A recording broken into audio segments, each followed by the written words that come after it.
உலகெங்கிலும் வாழும் தமிழ் உணர்வாளர்களுக்கு எமது அன்பார்ந்த வணக்கங்களை தெரிவித்துக் கொள்கிறோம்.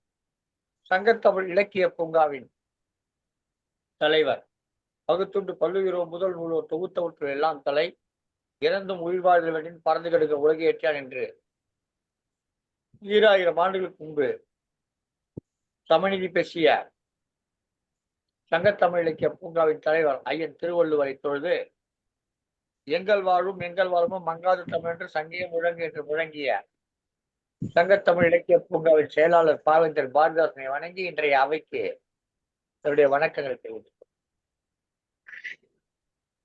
இன்றைக்கு ஒரு அறிவார்ந்த ஒரு செயல் தொடங்க இருக்கிறது. ஒரு கருத்தரங்கம். திருக்குறளுடைய அதிகாரங்களை எடுத்துக்கொண்டு ஒவ்வொரு அதிகாரத்தையும் தேர்ந்தெடுத்துக்கொண்டு அது குறித்த ஒரு கருத்துரை சிற்றுரை வழங்க வேண்டும். இதுதான் இந்த நிகழ்ச்சியினுடைய அடிப்படை. அந்த வகையிலே இன்றைக்கு முதல் 10 அதிகாரங்களை மட்டும் எடுத்துக்கொண்டு அதை பற்றி கருத்துரை கூறுவதற்காக பலரும் இணைந்திருக்கிறார்கள். வள்ளுவர் தன்னுடைய திருக்குறளை நமக்கு கொடுத்த போது 2500 ஆண்டுகள் கழித்தும் நாம் அதை பற்றி பேசுவோம் என்று எண்ணியிருப்பாரா என்று எனக்கு தெரியவில்லை. ஆனால் இன்னும் ஒரு 10,000 ஆண்டுகள் கடந்தாலும் இந்த திருக்குறளுடைய சாரம் அன்றைய மனிதர்களுக்கும் பொருந்துவதாக இருக்கும் வகையிலே அவர் எழுதியிருக்கார் என்று சொன்னால் சற்றேறக்குறைய ஒரு 10,000 ஆண்டுகள் கடந்து இருக்கக்கூடிய ஒரு சமூகத்தினுடைய நிலைகளை எல்லாம் அவர் அன்றைக்கே ஆய்ந்து தெளிந்து எழுதியிருக்கார். அதனால்தான் இன்னைக்கு திருக்குறளை உலக பொதுமறைன்னு சொல்றோம். திருக்குறள்ல 2 சொற்கள் அவர் கொண்டு வரவே இல்லை. ஒன்று தன்னுடைய மொழியின் பெயராகிய தமிழ் என்பதை கொண்டு வரல.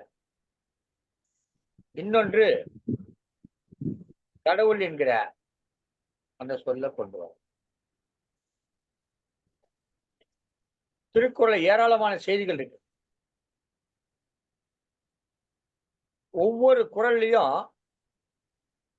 ஆய்வு செய்து பார்த்தால் அதற்காக என்று தனியாக ஒரு ஆய்வு கற்று எழுதக்கூடிய அளவுக்கு செய்திகளை வைத்து புதைத்து. அதனால்தான் சொன்னாங்க கடுகை துளைத்தேழு அணுவை துளைத்தேழு கடலை புகட்டிய குறள் என்று திருக்குறளை குறிப்பிட்டார்கள். திருக்குறளுக்கென்று பாமாலை சூட்டியவர்கள் நிறைய பேர் இருக்கிறார்கள். ஔவையார் தொடங்கி பலரும் அதற்கு பாமாலை தொடுத்திருக்கிறார்கள். இன்றைக்கு நாமும் நம்மால் என்ற வழியில் அந்த வள்ளுவத்தை போற்றுகிற வகையில ஒவ்வொரு அதிகாரமாக எடுத்துக்கொண்டு அந்த அதிகாரம் குறித்து கருத்துக்களை பேச வந்திருக்கு. முதல் கடவுள் வாழ்க்கையிலே தொடங்கி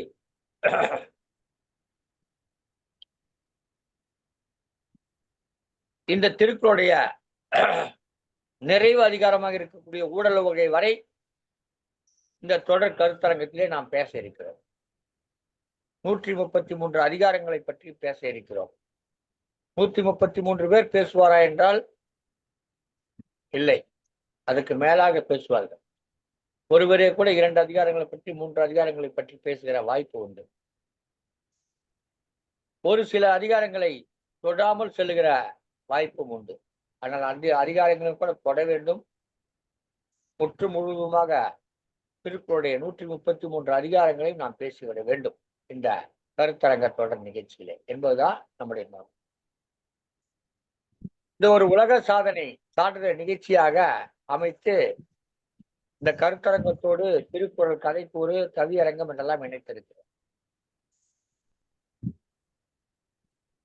ஒரு மனிதன் அவன் தமிழ்நாட்டிலே பிறந்த தமிழ்நாடு வளர்காட்ட சொன்னால் அவன் திருக்குறளால் படிக்காமலே தன் வாழ்நாள் முழுவதும் நடத்தி விடுவான் என்று சொன்னால் அந்த வாழ்க்கை பயனற்ற நான் கருதுகிறேன்.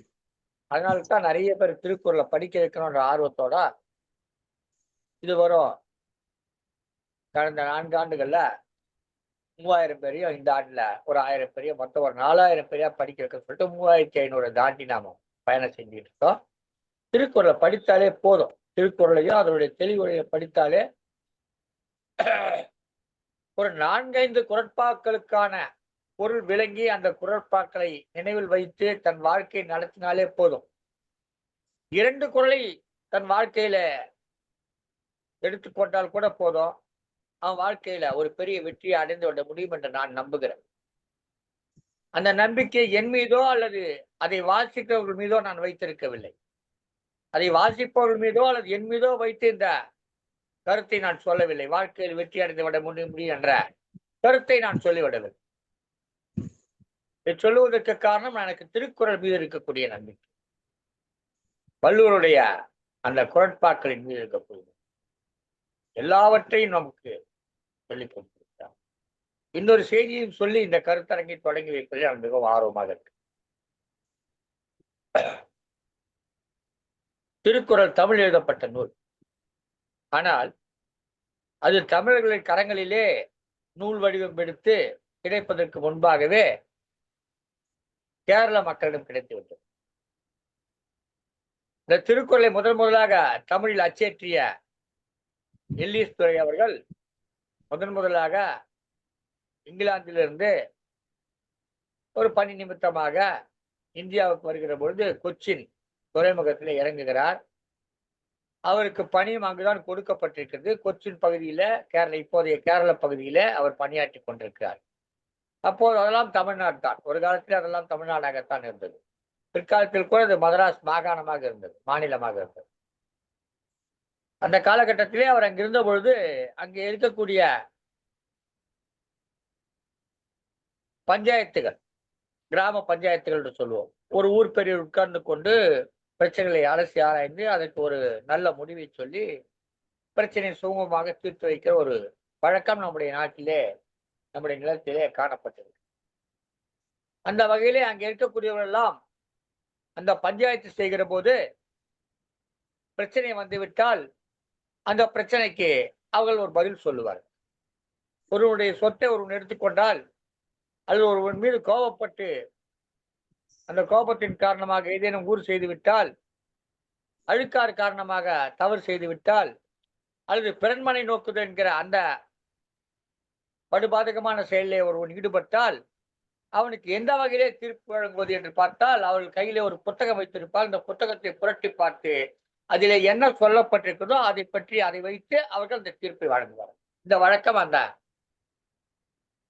கேரளத்து மலையாளத்து மக்களிடம் வந்திருக்கு. அப்போது இதை பார்த்த எல்லிஸ் துரை அவர்கள், இது என்ன புத்தகம் என்று கேட்கிறார். இது யார் எழுதின புத்தகம்? என்ன இதை வச்சுட்டு சொல்றீங்களா? இது என்ன அவ்வளவு பெரிய புத்தகமா? அது என்ன புத்தகம்? காட்டுக்கான வாங்கி பார்த்தா அது மலையாள புத்தகம். அவருக்கு மலையாளம் அந்த அளவுக்கு படிக்கிறேன். கேட்ட உடனே அவங்க சொல்றாங்க, இல்ல இது எங்க புத்தகம் கிடையாது, இது மலையாள புத்தகம் கிடையாது, இது ஒரு தமிழ் நூல். அந்த நூலை நாங்கள் மொழிபாக்கம் செய்து மலையாளத்திலே மொழியாக்கம் செய்து நூலாக்கம் செய்து வைத்திருக்கிறோம். அதை பார்த்துத்தான் நாங்கள் தீர்ப்புகள் வழங்குகிறோம். இது ஒரு அருமையான நீதி நூல் என்று சொல்கிறார். அப்படியே அந்த புத்தகத்துடைய பெயர் என்ன என்று கேட்கிறப்ப இதற்கு பெயர் தமிழிலே திருக்குறள் என்று பெயர். தமிழே அந்த நூலுக்கு திருக்குறள் என்று பெயர். அந்த நூலை வைத்தால் நாங்கள் எல்லா தீர்ப்புகளை வழங்கி கொண்டிருக்கிறோம் என்று அந்த மலையாளத்து மக்கள் சொல்லுகிறார்கள். அவர் ஆச்சரியப்பட்ட அந்த தமிழ் நூல் எங்கேன்னு கேட்க, அது தெரியாது, எங்களுக்கு தெரியாது, யாரோ மொழிபெயர்த்து கொடுத்தாங்க, மலையாளத்தில் நாங்கள் வச்சு பயன்படுத்தி சொல்றாங்க. அதன் பிறகு அவர் தேடி தேடி தேடி தேடி பல ஆண்டு காலம் தேடி கடைசியில் அவர் கையில இந்த திருக்குறள் நூல் கிடைக்கப்பெற்று சரியாக ஒரு 217 ஆண்டுகளுக்கு முன்பு திருக்குறள் நமக்கு நூல் வடிவம் கிடைத்தது. அதற்கு முன்பாக ஒரு சிலர் ஐரோப்பிய மொழிகளிலே மொழிபெயர்த்திருக்கிறார்கள், ஆங்கிலத்திலே மொழிபெயர்த்திருக்கிறார்கள், இன்னும் மற்ற மொழிகளில் எல்லாம் வீரமாமுனிவர் மொழிபெயர்த்திருக்கிறார், போப் மொழிபெயர்த்திருக்கிறார், இப்ப நிறைய பேர் மொழிபெயர்த்திருக்கிறார். ஆனால் அதெல்லாம் தமிழிலிருந்து அவர்களுக்கு அந்த நூல் கிடைத்ததை செய்தார். அது இவருக்கு கிடைக்கவில்லை. தேடி பிடித்து அந்த புத்தகத்தை கிடைத்து அதை முதலாக தமிழிலே நூலாக்கம் செய்து அச்சிட்டு கொடுக்கிறார். இன்றைக்கு அந்த பிரதிகள் எல்லாம் இருக்கிறதா என்று தெரியவில்லை. எங்காவது கிடைத்தால் சொல்லுங்கள். ஆனால் ஒரே ஒரு பிரதி சரஸ்வதி மகால் நூலகத்தில் இருப்பதாக சொல்லுகிறார். உண்மையான எனக்கு தெரியவில்லை. யாராவது தஞ்சாவூருக்காக சென்று பார்த்து விட்டு வந்து சொன்னால் நானும் மிக மகிழ்ச்சி அடைவேன். அத்தகைய இந்த திருக்குறள் தான் இன்றைக்கு உலகெங்கிலும் இருக்கக்கூடிய தமிழர்களுக்கு ஒரு உறுதுணையாக, ஒரு வலிமையை கொடுக்கக்கூடிய நூலாக இன்றைக்கு விளங்கிக் சற்ற 217 ஆண்டுகளுக்கு முன்பு, 218 ஆண்டுகளுக்கு முன்பு நமக்கு திருக்குறள் என்ற நூல் வடிவம் இருப்பதே நமக்கு தெரியாது. ஆனால் 200 ஆண்டுகளிலே இந்த நூல் வெளிவந்து பல மொழிகளில் மொழியாக்கம் செய்யப்பட்டு சற்றேறக்குறைய உலகத்திலே அதிகமான மொழிகளிலே மொழியாக்கம் செய்யப்பட்ட ஒரு நூல் உண்டு என்று சொன்னால் அது விவிலியம் என்று சொல்லுவார்கள். 155 என்று நினைக்கிறேன். 150 மொழிகளிலே மொழிபெயர்க்கப்பட்டது. திருக்குறள் 106 மொழிகளிலே மொழிபெயர்க்கப்பட்டது. இப்போது தமிழ்நாடு அரசு ஒரு முன்முயற்சி எடுத்து இன்னும் 45 மொழிகளிலே மொழியாக்கம் செய்ய வேண்டும் என்று முடிவெடுத்தது. ஏனென்றால் 150 என்பது 151 திருக்குறளை வெளியிட வேண்டும் என்கிற நோக்கத்தில் இப்போதைய தமிழக அரசு அந்த முயற்சி எடுத்துக் கொண்டிருக்கு. நானும் கூட இதற்கான ஒரு முயற்சி எடுத்து இப்போது இருக்கக்கூடிய பல தொழில்நுட்பங்களை பயன்படுத்தி திரு அந்தோணி செல்வதாஸ் என்பவருடைய உதவியோடு திருக்குறளை 133 மொழிகளிலே மொழியாக்கம் செய்திருக்கிறோம். பல மொழிகளிலே, மொரீசியஸ் மொழி, இப்படி பல மொழிகளிலே, பெயரே கேள்விப்படாத மொழிகள் எல்லாம் மொழியாக்கம் செய்து அதை இப்போது அந்த மொழி வல்லுநரிடம் கொடுத்து அதை சரி செய்வதற்காக கொடுத்திருக்கிறோம். விரைவிலேயே அது வரவிருக்கிறது. தமிழ்நாடு அரசுடைய தமிழ் வளர்ச்சித்துறை அமைச்சர் அவரிடமும் மாண்புமிகு தமிழக முதல்வர் அவர் வழியாக மாண்புமிகு தமிழக முதல்வர்களிடம் நாங்கள் ஒரு சில அனுமதிகளை கேட்டிருக்கிறோம். அவர்களை பார்த்து சென்று அதை கொடுக்க வேண்டும் என்று. அதை நூலாக்கம் செய்வது என்று நம்மால் இயலாது. ஏனென்றால் ஒரு புத்தகமும் பெரிய பெரிய புத்தகமா இருக்குது. அந்த பெரிய புத்தகத்தை நாம பதிப்பிக்கணும்னா நிறைய செலவாகும். எனவே அரசு கிட்ட அதை ஒப்படைச்சிடணும், அல்லது இந்த இணைய வழி அமைப்புகள் கிட்ட அதை ஒப்படைச்சிடணும் அப்படின்ற எண்ணத்தோட செயல்பட்டு இருக்கோம். 133 மொழிகள்ல தமிழில் இருக்கக்கூடிய இந்த திருக்குறள் 133 மொழிகளை மொழியாக்கம் செய்கிற பொறுப்புல நானும் ஒருத்தனா இருக்கேன். மிகவும் மகிழ்ச்சியாக திரு அந்தோணி செல்வதாஸ் அவர்கள் சென்னையில இருக்கிறார்கள். ஒரு ஆங்கில பேராசிரியராக பணியாற்றி ஓய்வு பெற்றவர்கள். அவருடைய முயற்சியோடு நானும் உறுதுணையாக இருந்து, நானே செய்தேன் என்று சொல்ல மாட்டேன், நான் அணில் போலத்தான் அதற்கு அவர்தான் அதை செய்து கொண்டிருக்கிறார். ஆக அந்த திட்டத்தை செய்து கொண்டிருக்கும் என்று கூறி இந்த கருத்தரங்கின் தொடக்க நாள் இன்று முதலாக கடவுள் வாழ்த்து அதிகாரத்திலே தொடங்குவது வள்ளுவருக்கு செய்கிற சிறப்பு. வள்ளுவர் அதில் தான் தொடங்கி இருக்கிறார். அது குறித்த கருத்து மாறுபட்ட செய்திகள் இடம் இருக்கிறது. அது கடவுள் வாழ்த்து கிடையாது, ஆசிரியர் வாழ்த்து என்பதாக எனக்கு கருத்து இருக்கிறது. அதையெல்லாம் நான் வேறு வேறு சில கருத்தரங்களை வைத்துக் கொள்வோம். இப்போது இங்கே தொடக்கமாக இந்த நிகழ்ச்சியினுடைய ஒருங்கிணைப்பு பொறுப்பில் இருக்கக்கூடிய திருமதி மா காயத்ரி அவர்களை அன்புடன் அழைக்கிறேன். இந்த நேரத்தில் திருமதி மா காயத்ரி அவர்களை பற்றி சிலர் சொல்லியாக வேண்டும். ஈரோடு மாவட்டம் அவினாசியிலே இருப்பவர் திருமதி மா காயத்ரி அவர்கள். திருக்குறள் முற்றோதல் செய்து அதற்கான சான்றிதழ்களையும் விருதுகளையும் பெற்றவர்.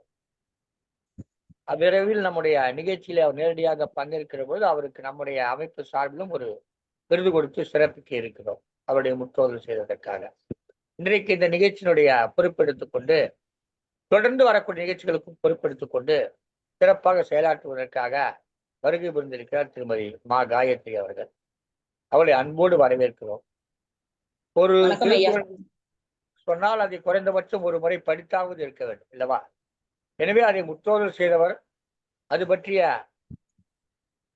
திறனும் புலமையும் உள்ளவர்கள், அதை படித்த ஆற்றல் உள்ளவர்கள் தான் அதை செய்ய முடியுவதற்காகத்தான் திருமதி மா காயத்ரி அவர்களை அழைத்திருக்கிறார்.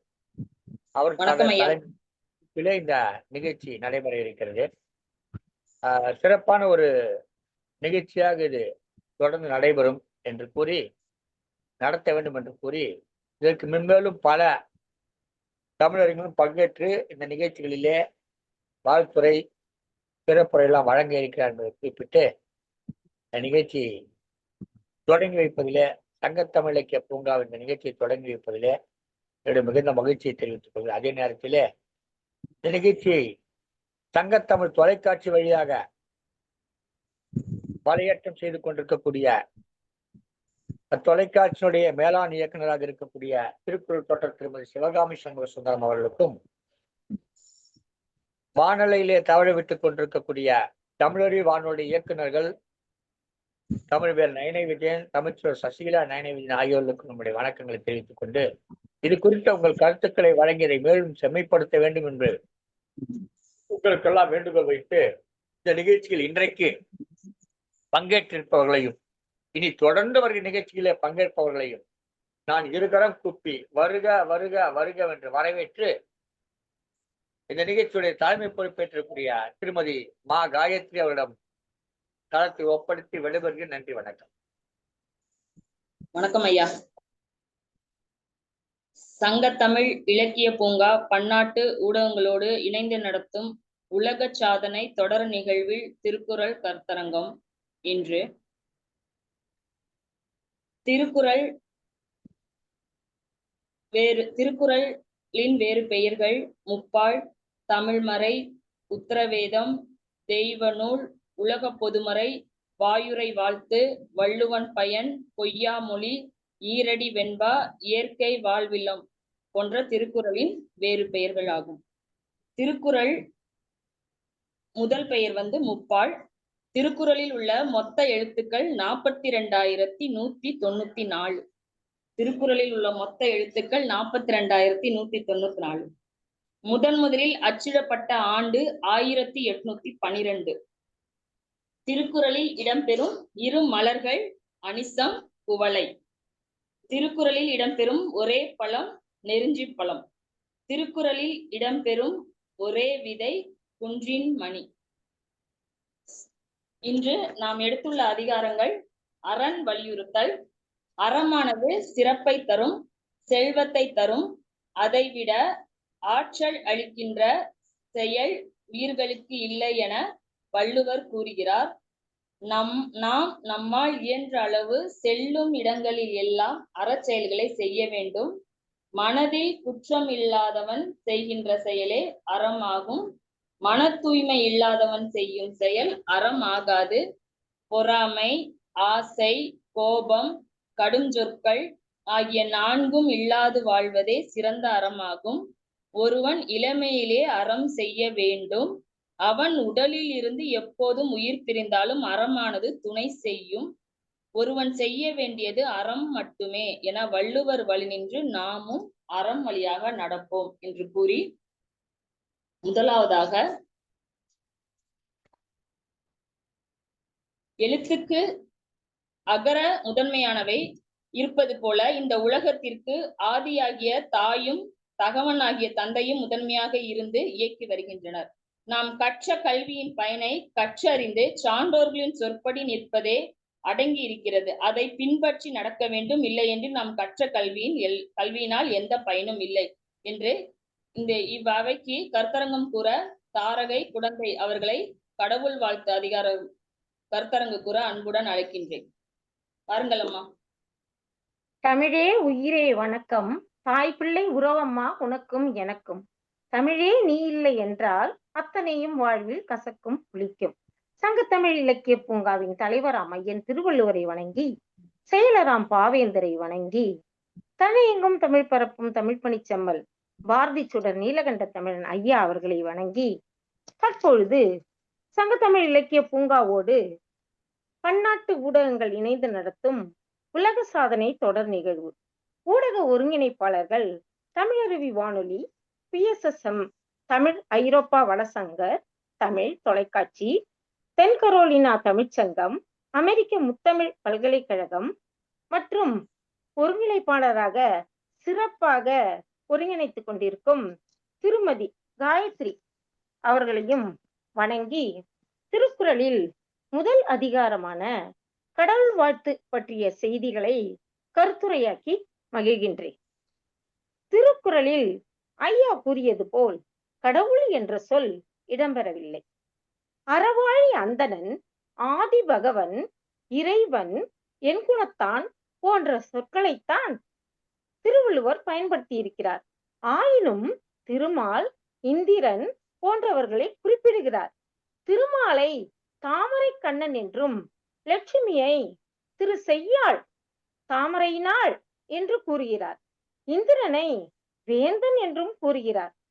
திருக்குறளுக்கு புலியூர்கேசிகன், மு. வரதராஜன், கலைஞர், பரிமேலழகர், மணக்குடவர், சாலமன் பாப்பையா இன்னும் பலர் அழகாக உரை எழுதியுள்ளார்கள்.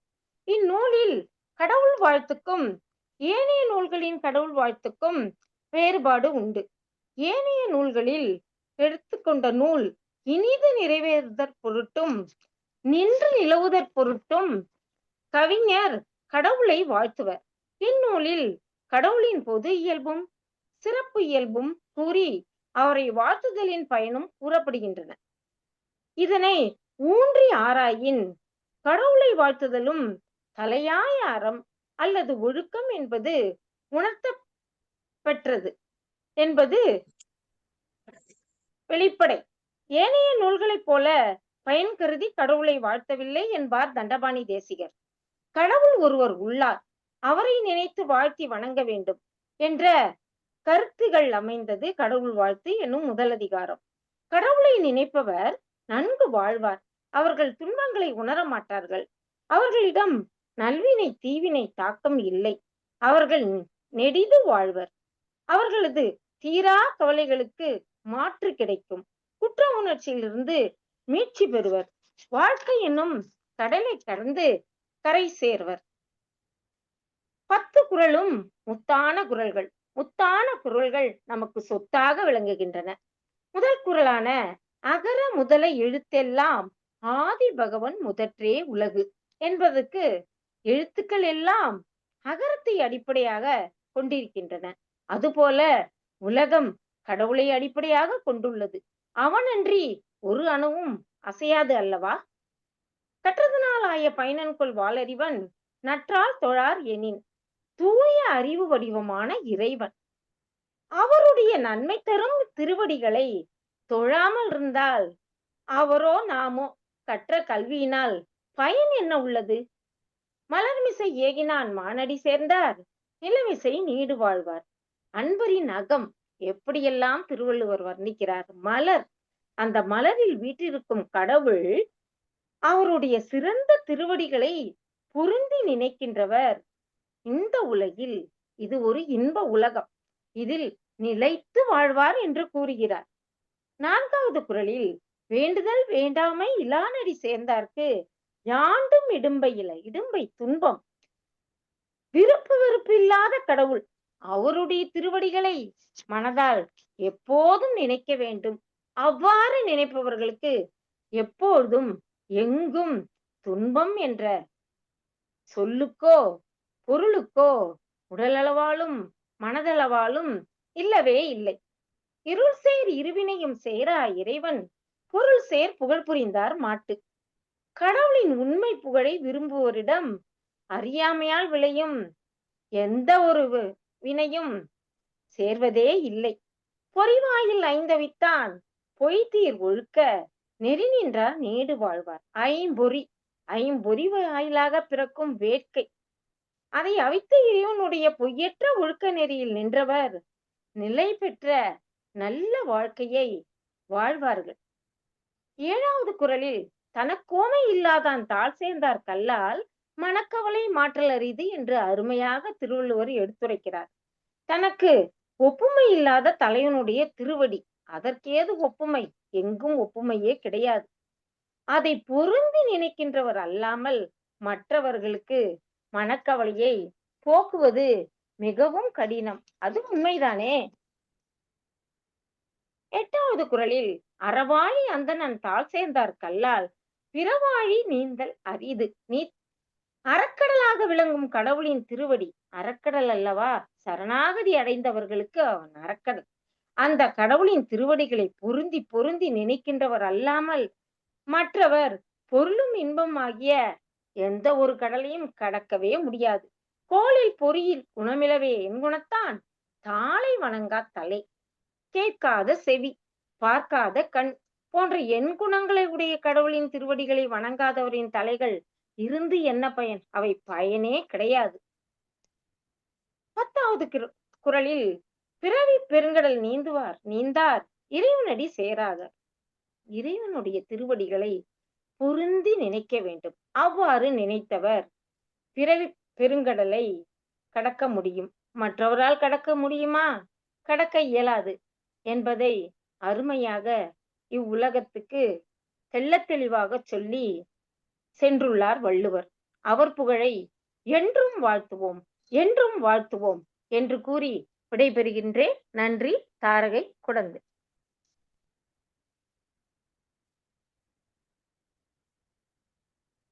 அருமையாக கடவுள் வாழ்த்து குறித்த தனது கருத்துரையை வழங்கினார் குழந்தையைச் சேர்ந்த கவிஞர் திருமதி வே. தாரகையர். 10 குறட்பாவையும் கூறி அதற்கான பொருளை எல்லாம் கூறி தன்னுடைய கருத்துரையை அமைத்திருக்கார். இதுல இந்த 8வது குறள் பார்த்தீங்கன்னா 9வது குறள் பார்த்தீங்கன்னா, தோலில் பொறியில் குணமிலவே என் குணத்தான் சாலை வணங்கா தலை அப்படின்றார். என் குணத்தான்னு சொல்றாரு. எந்த அந்த 8 குணம் எது அப்படின்ற கேள்வி நிறைய பேருக்கு வந்திருக்கு. இந்த 8 குணம் எதுனாக்கா, இந்த திருக்குறளை இந்த குறிப்பிட்ட இந்த குறட்பா 9வதா வச்சிருக்க. இந்த 9வதா வச்சதுனால அதுக்கு மேல ஒரு 8 குறட்பாக்கள் இருக்குல்ல, அந்த 8 குறட்பாக்கள்ல சொல்லப்பட்டிருக்கிற 8 குறட்பாக்கள்ல சொல்லப்பட்டிருக்கிற செய்திகளை அடிப்படையாக கொண்ட தோலில் பொறியில் குணமிலவே என் குணத்தான், அந்த 8 குறட்பாக்களின் வழியில வரக்கூடிய அவன் தான் என் குணத்தான் என்று சொல்லுகிறார். தாளை வணங்கா தலை என்று நிறைவு குறளிலே பிறவி பெருங்கள் நீந்துவர் நீந்தார் இனோடி சேராதார் என்று பிறவி பெருங்களை நீந்துவார்கள் என்றும், பிறகு நீந்த முடியாதவர்கள் இனோடி சேர மாட்டார்கள் என்றும் ஒரு கருத்தை சொல்லியிருக்கிறார். இப்ப நீந்துவாங்க, அப்புறம் நீந்த மாட்டாங்கன்னா என்ன அர்த்தம் அப்படின்னு கேட்டாக்கா, கடல் என்பது நீந்தி கடக்கிற ஒன்று அல்ல. கடல் என்பது நீந்தி கடக்கின்ற ஒன்று அல்ல. அது ஒரு நீளமான ஒரு நெடுவழி பயணம். அதனால அதை எப்படி பண்ண முடியும், எப்படி கடக்க முடியும்? ஒரு தோணியை வச்சுதான் கடக்க முடியும். பிறவியாகிய பெருங்களை நீந்துவர், ஆனா நீந்த மாட்டாங்க. அதனால அவங்க இறைவனடியே சேர மாட்டாங்க. சேராதா? அப்ப என்ன செய்யணும்னா, ஒரு தோணியை கொண்டு கடலை கடக்க வேண்டும். அந்த தோணி எதுன்னா, அதுதான் உங்களுக்கு வாழ்க்கை எப்படி வாழ வேண்டும் என்கிற அறத்தை சொல்லித் தரக்கூடிய ஆசிரியர். அந்த அறங்கள் தான் தோணி. அந்த அறத்தை சொல்லிக் கொடுக்கிற ஆசிரியர் தான் தோணி. அவரை துணை கொண்டால், அவர் சொல்லக்கூடிய அறத்தின் வழியாக சென்றால், இந்த பிறவியாகிய பெருங்கடலை நீந்தி கடக்க முடியாது. திரைக்கடல் ஓடியும் திரவியம் தேடி என்று ஔவையார் சொன்னது போல, இந்த திரைக்கடலை ஓடி நாம் அந்த கரையை எட்டி விடலாம், இறைவனடியை சேர்ந்து விடலாம் என்று சொல்லி இந்த திருக்குறள் முதல் 10 குறட்களிலே மிக அருமையான குறட்பாக்களை கொடுத்திருக்கிறார் வள்ளுவர். அதை மிக அருமையாக இவர் எடுத்துக் கூறினார்கள். சிறப்பம்மா, தொடரட்டும் உங்கள் பயணம். கடவுள் வாழ்க்கையிலே தொடங்கி இருக்கிறீர்கள். நிச்சயமாக ஊடக வகை வரை வருவீர்கள் என்று நம்புகிறேன். பாருங்கம்மா, உங்கள் கருத்து. நன்றியா. நன்றி ஐயா. சிறப்பான கருத்துக்களை அறிந்து கொண்டேன் ஐயா. சிறப்புமா, நன்றிமா. அடுத்ததாக, பணிந்து நடப்பவனாகவும் இனிந்து உரைப்பவனாகவும் இருப்பதே ஒருவருக்கு அணிகலன். அதை தவிர்த்து அனைத்தும் வெறும் ஆரவாரம். இனிய சொற்கள் இருக்கும் போது இன்னாத சொற்களை இயம்புவது கனிந்து கொடுக்கும் பழங்களை தவிர்த்து காய்களை தாங்கி பிடிப்பது போன்றதாகும். இக்கருத்துக்களை கூற இனியவை குரலிலிருந்து சண்முகம் ஐயா அவர்களை அன்புடன் அழைக்கின்றேன். வணக்கம் அம்மா, மிக்க நன்றி. இந்நிகழ்வை தொகுத்து வழங்கி கொண்டிருக்கின்ற ஜெர்மன் தமிழருவி வானொலி சங்கத்திறமை இலக்கிய பூங்கா திருமதி சசிகலா விஜயன், மைத்துனர் திரு நயனை விஜயன் அவர்களுக்கும், திரு பாரதி சுடர் சகோதரர் நீலகண்ட தமிழன் அவருக்கும், இந்நிகழ்வை ஒருங்கிணைத்துக் கொண்டிருக்கும் திருமதி காயத்ரி அம்மையார் அவர்களுக்கும், ஏனைய நிகழ்ச்சியில் பங்கேற்பவருக்கும் எனது முதற்கண் வணக்கத்தை தெரிவித்துக் கொள்கிறேன். சிவனுக்கு நீண்ட நாளாக ஓர் ஆசை, பூலோகத்தை காண வேண்டும் என்று. துணையில்லாமல் வர முடியுமா? ஆகவே உடன் பார்வதியும் அழைத்து கொண்டு பூலோகத்துக்கு எங்கே செல்வது என்று யோசித்தான். இருவருமாக சேர்ந்து இந்தியாவில் தமிழ்நாட்டில் சென்னையில் உள்ள மணிமங்கலம் என்ற ஊருக்கு செல்வோம் என்று முடிவெடுத்தனர். அவ்வாறே அவர்கள் வந்தும் சேர்ந்தனர். அந்த ஊர் காலை கதிரவன் வரவை எதிர்கொள்ளும் முகமாக இருந்தது. வாசல் தெளித்து கோலம் போட்டனர் மங்கையர். ஆண்களோ உழவு வேலைக்கு தயாராகி சென்று கொண்டிருந்தனர். எதிரே வருவோரிடம் அன்பான சொல், இன்சொல், மெய்ப்பொருளும் கலந்து தலைவணங்கி கூறியே சென்றனர். இதனை கண்ட சிவசக்தி தம்பதியர் இதை கூர்ந்து கவனித்து மகிழ்ந்தனர். சூரியமூர்த்தி சொன்னார், மனம் மகிழ்ந்து ஒருவருக்கு பொருளை தருவதை காட்டிலும் முகம் மலர்ந்து சொல்லும் சொல்லே மேன்மையானது என்றார். சற்று சூரியன் செந்நிறத்தில் உதித்திட வந்தவரே ஆசிரியர் அமுதன். அவரோ உள்ளத்தை எழும் உணர்வில் முகத்தை பார்த்து மலர்ந்து சொல்லே அறம் என்றார். உள்ளத்தில் எழும் உணர்வில் முகம் பார்த்து மலர்ந்து சொல்லும் சொல்லே அறம் என்றார். அவ்வழியே சென்ற இருவரில் ஒருவர் அனைவரிடமும் இனிமையாக மகிழ்ச்சி தரும் சொல் முன் துன்பம் தரக்கூடிய வறுமை அண்டாது என்றனர். இனிமையான மகிழ்ச்சி தரும் சொல் முன் துன்பம் தரக்கூடிய வறுமை அண்டாது என்றனர். நங்கை நடந்து வர எதிர்வந்த முதியவர் ஜெகதீசனை தலைவணங்கி அவரிடத்தில் இன்பம் தரக்கூடிய சொல்லால் அவரை மகிழ்வித்து மகிழ்ந்தாள். அதற்கு அப்பெரியவர் ஜெகதீசன், இதுபோல நல்ல அன்பு பண்பு சொற்கள் உன்னிடத்தில் இருக்கையில் உடலில் அணியக்கூடிய அணிகலன் உன்னிடம் தோற்று போகும் என்றார். உடலில் அணியக்கூடிய அணிகலன் தோற்று போகும் என்றார். அவரே மேலும் தொடர்ந்தார், தீமை அழித்து அறம் பெருக யாவருக்கும் நன்மை பயக்கும் நல்ல இன்பச் சொல்லை தேர்வு செய்து சொல்லுதல் நன்று, மிகச் சிறப்பு என்றார். அவரே மேலும் தொடர்ந்தார், தீமை அழித்து அறம் பெருக யாவர்க்கும் நன்மை பயக்கும் நல் சொல்லை சொல்லி தேர்வு செய்து சொல்லுதல் மிகச் சிறப்பு என்றார். சிவனும் பார்வதியும் இவையாவும் கண்டு கேட்டு மகிழ்ந்து மலைத்தனர். இவ்வேளை செல்வந்தர் தோற்றமுடைய ஒருவர் சின்னத்தம்பி சிலரோடு செல்கையில் அதில் ஒருவர் நல் வழியையும் நேர்மையையும் வாழ்வையும் அளிக்கும் இனிமையான பண்போடு பிறர் நன்மை செய்தால் சிறந்தது என்றார். அதற்கு செல்வந்தர் உதாரணம் என்றனர். பின் வந்தோரும் மறுமொழி கூறாது ஆமோதித்தனர். சிவசக்தியை தரிசிக்க வேண்டி பக்தை மாலா சென்றாள். அவளோ இரு பிறவியிலும் இன்பமாக இருக்கவே இனிமையானவரை பிறர் மனம் புண்படும் துன்பம் தரக்கூடிய சொல்லை சொல்லாது அன்பான உவகை தரக்கூடிய சொல்லே போதுமென்றாள். கனி காய் வண்டியில் வியாபாரம் செய்து விற்பனை செய்ய வந்தார் வியாபாரி. காய் கனி வண்டியில் வைத்து வியாபாரம் செய்ய வந்தார் வியாபாரி. அவரிடம் ஒரு பெண்மணி காய் கனிகளை வாங்கி கொண்டு பேரம் பேசி வாதம் செய்தாள். அந்த வியாபாரியோ, தாங்கள் சொல்லக்கூடிய சொற்கள் யாவும் நல்ல கனிகளை உண்ணாது காய்களை உண்பதற்கு ஒப்பான சொற்கள் என்று கூறினார்.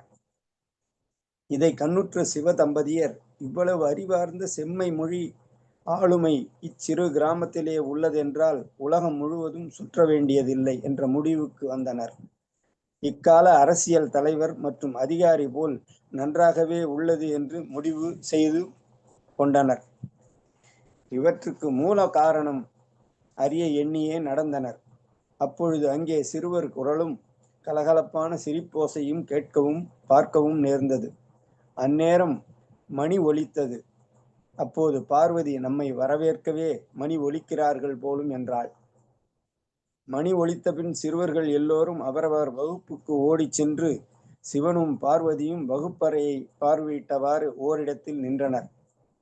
அங்கு திருநீறு பூசி நெற்றியில் சந்தனம் குங்குமம் இட்டு தமிழாசிரியர் நடராசன் பாடம் சொல்லிக் கொண்டிருந்தார். இவ்வளவு நேரம் நாம் கேட்டு வந்த அனைத்து விவரங்களையும் அங்கு திருவள்ளுவர் திருக்குறளில் அதிகாரம் 10 இனியவை கூறல் என்ற தலைப்பில் உள்ள இன்சொலால் ஈரம் அலை இடிப்பரு இலவாம் செம்பொருள் கண்டார்வாய்ச் சொல் என்று தொடங்கி இனிய உளவாக இன்னாது கூறல் கனியிருப்ப காய் கவர்ந்தற்று என்ற 10 திருக்குறளுக்கும் இதில் உள்ளடக்கியவாறு இருக்கிறதே என்று கேட்டு மகிழ்ந்தனர்.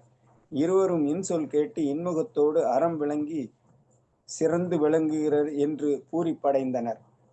இவ்வேளையில் திருவள்ளுவரை பற்றி 2500 ஆண்டுகளுக்கு முன்பே திருவள்ளுவர் பொறியியல் வடிவமைப்பு பற்றி அறிந்திருக்க வேண்டும்.